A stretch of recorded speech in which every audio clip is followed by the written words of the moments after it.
আসসালামু আলাইকুম। সুলতানা সিয়ামি কিচেনে আপনাদের সবাইকে স্বাগতম জানাচ্ছি। আমি সুলতানা। আশা করি সবাই ভালো আছেন। এসে পড়েছি নতুন একটি ভিডিও নিয়ে আপনাদের কাছে। আজকে আমি দেখাবো কিভাবে মুরগি দিয়ে খুব মজাদার, খুবই স্বাদের একটি বিরিয়ানি রান্না করে দেখানো যায়। আমি সেই চেষ্টাই করব। আপনারা ঠিক একই উপকরণ দিয়ে একইভাবে আপনারা অবশ্যই এই চিকেন বিরিয়ানিটি রান্না করে খাবেন। আপনারা গরুর মাংস থেকে কম স্বাদ পাবেন না। খুবই ভালো স্বাদের, খুবই ভালো মানের একটা বিরিয়ানি রান্না করে আপনাদের ঘরের মানুষ সহ মেহমানদের খাওয়াতে পারবেন। চলুন চলে যাই রেসিপিতে। প্রথমে আমি নিয়ে নিয়েছি 4 কেজি ওজনের দুটো মুরগি। প্রথমে মুরগিটাকে বড় করে কেটে ধুয়ে পরিষ্কার করে নিয়েছি। তারপরে আমি এখানে নিয়েছি প্রায় 3 কাপের মতো দেশি পেঁয়াজ। আমি চিকন করে কাটিনি, একটু মোটা করে কেটেছি। সাথে নিয়েছি 4 টেবিল চামচ আদা বাটা, 3 টেবিল চামচ রসুন বাটা আর 1.5 চামচ জিরা বাটা। আর এখন আজকে আমি দেখেন, আমরা বিরিয়ানিতে অনেক সময় সস ব্যবহার করি, কিন্তু আমি কোনো সস ব্যবহার করব না। আমি এর জন্য নিয়েছি বড় দেখে একটা টমেটো আর নিয়েছি 10-12টার মতো কাঁচামরিচ। এটা আমি ব্লেন্ড করে তারপরে বিরিয়ানির সাথে অ্যাড করব। আর দেখেন আজকে আমি আজকে বিরিয়ানির আমার মূল উপকরণ যেগুলো, এই মশলাটার কারণে বিরিয়ানিটা এত স্বাদ হয়, এত মজা হয়। এখানে আমি নিয়ে নিচ্ছি শাহি জিরা, এলাচ, কালো এলাচ, জায়ফল, জয়ত্রী, কিচমিচ, চীনাবাদাম, কাঠবাদাম, একটা জায়ফলের অর্ধেকটা নিয়েছি আমি। তারপরে দারচিনি নিয়েছি।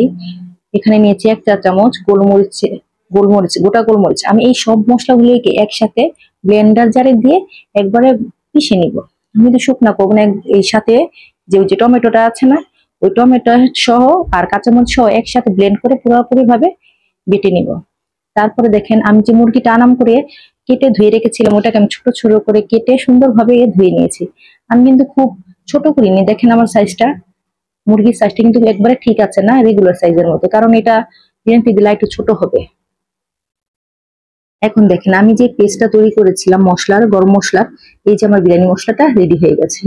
আর এখন আমি আজকে গোটা মশলার হিসেবে আমি এতটুকুই ব্যবহার করব। 3টা তেজপাতা, কয়েকটা দারচিনি, এলাচি আর কয়েকটা কাঁচামরিচ।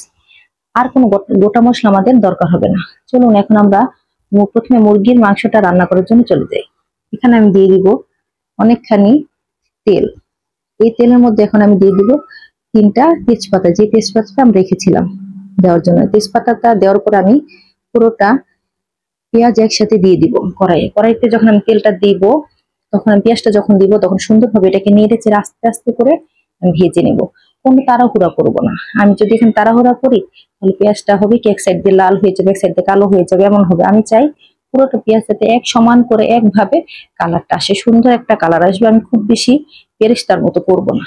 দেখেন আমার পেঁয়াজটা যেহেতু মজে যায়নি, তাই এখন আমি এই পর্যায়ে দিয়ে দিব পরিমাণ মতো লবণ। আমার এখানে প্রায় 2 টেবিল চামচের মতো লবণ লেগেছে। আপনারা আপনাদের পরিমাণ মতো লবণটা দিয়ে কম বেশি যাই লাগে দিয়ে নিতে পারেন।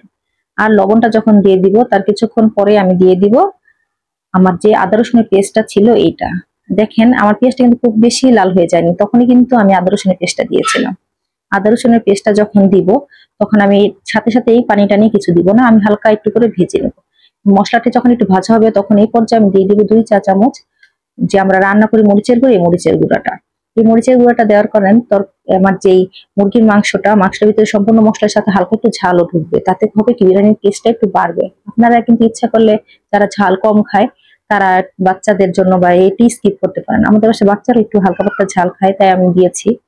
আপনার ইচ্ছা করলে এটা স্কিপ করতে পারেন। আর এখন এই পর্যায়ে দিয়ে দিলাম আমার আগে থেকে তৈরি করে রাখা বিরিয়ানির মশলাটা। এই গরম মশলাটার কারণে এই চিকেন বিরিয়ানিটা এত মজা হয়। দেখেন বাবুর্চিরা কিন্তু এইসব মশলাগুলি দিয়ে ওনারা চিকেন বিরিয়ানি বা মুরগি দিয়ে যে বিরিয়ানিগুলি রান্না করে, এগুলি রান্না করে। আমি কিন্তু ওই উপকরণ দিয়ে এখানে রান্না করে দেখাচ্ছি আপনাদের, সম্পূর্ণ ওই আঙ্গিকেই। দেখেন একটু ঘরোয়া ভাবে আর কি, কিন্তু ওইভাবেই কিন্তু মশলাগুলি দেওয়া।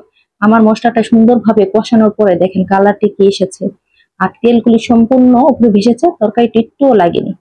এইটা কষানোর সময় কিন্তু আমি আরেকটু পানি দিয়েছিলাম সুন্দরভাবে, যাতে একবারে কষানো যায়, যাতে তরকারিটা না লেগে যায়। যেহেতু বাদাম দেওয়া লাগার একটা সম্ভাবনা ছিল, আমি পানি দিয়ে ভালোভাবে কষিয়ে নিয়েছি। এই পর্যায়ে আমি দিয়ে দিলাম ধুয়ে রাখা সবগুলি মুরগির মাংস। এই মুরগির মাংসটা দেওয়ার পর এখন সুন্দরভাবে আমি নেড়ে চেড়ে ভালোভাবে মিশিয়ে নেব মশলার সাথে, যাতে সব দিকে মশলা সুন্দরভাবে লেগে যায়। দেখেন আমি কি সুন্দরভাবে আলতো করে আস্তে আস্তে আস্তে আস্তে করে এটাকে মিশিয়ে দিলাম। আমি কিন্তু আজকে মাংসটা একটু ঢেকে রান্না করব না।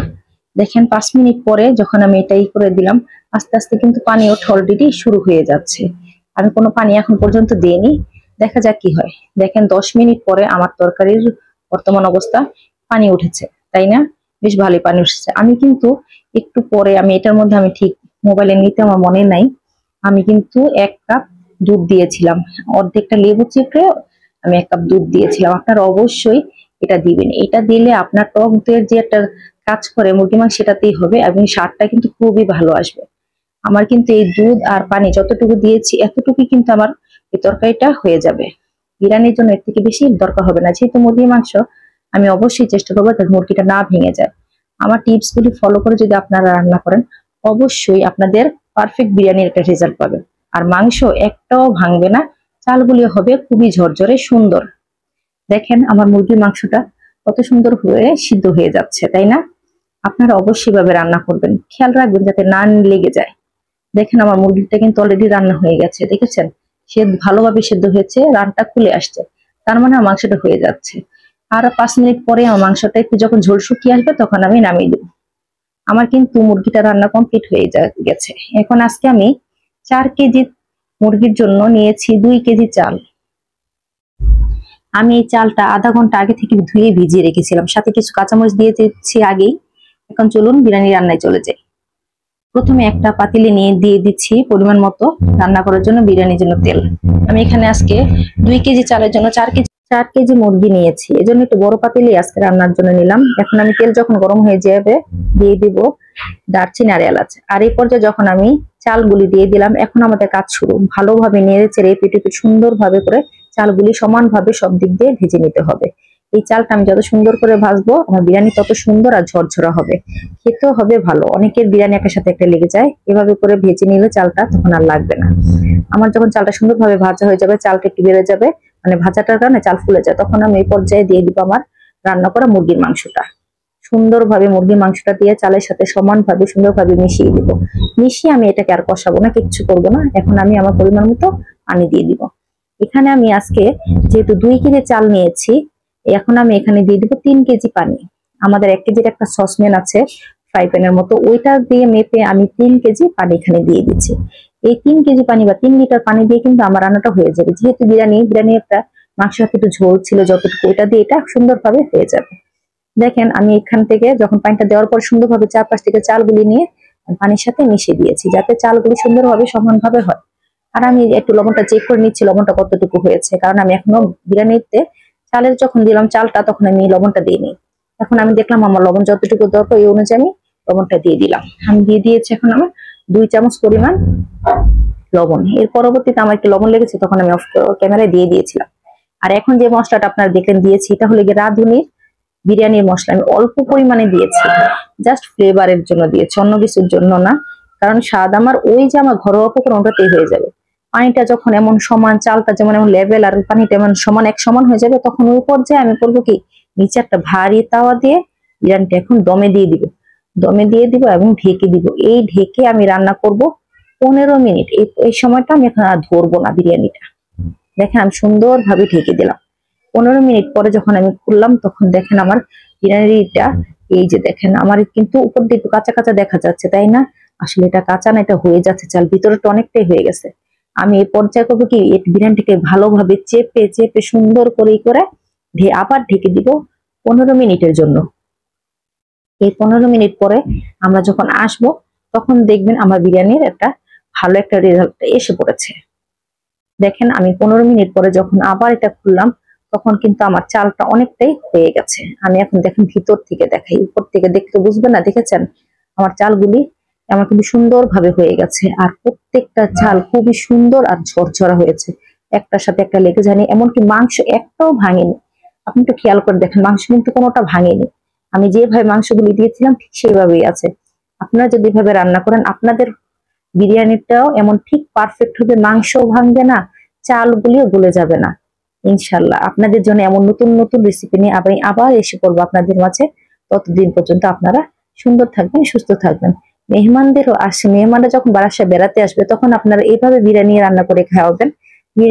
এই বিরিয়ানি খেয়ে কখনোই মেহমানরা অসন্তুষ্ট হবে না, বরং তারা সন্তুষ্ট হবে যে গরুর বিরিয়ানি না খাওয়ালে কি হয়েছে, মুরগির বিরিয়ানিটা গরুর বিরিয়ানিকে হার মানিয়ে দিচ্ছে। এতটাই মজার হয় এই বিরিয়ানি। আর তাছাড়া বাচ্চাদের এই বিরিয়ানিটা খুবই পছন্দ হবে ইনশাল্লাহ। আপনারা সবাই এভাবে তৈরি করে খাবেন বিরিয়ানিটা, আর আমার জন্য দোয়া করবেন। আমার পাশে সবসময় আমার চ্যানেলটিকে সাবস্ক্রাইব, লাইক, কমেন্ট করে পাশে থাকবেন। আসসালামু আলাইকুম, আল্লাহ হাফেজ।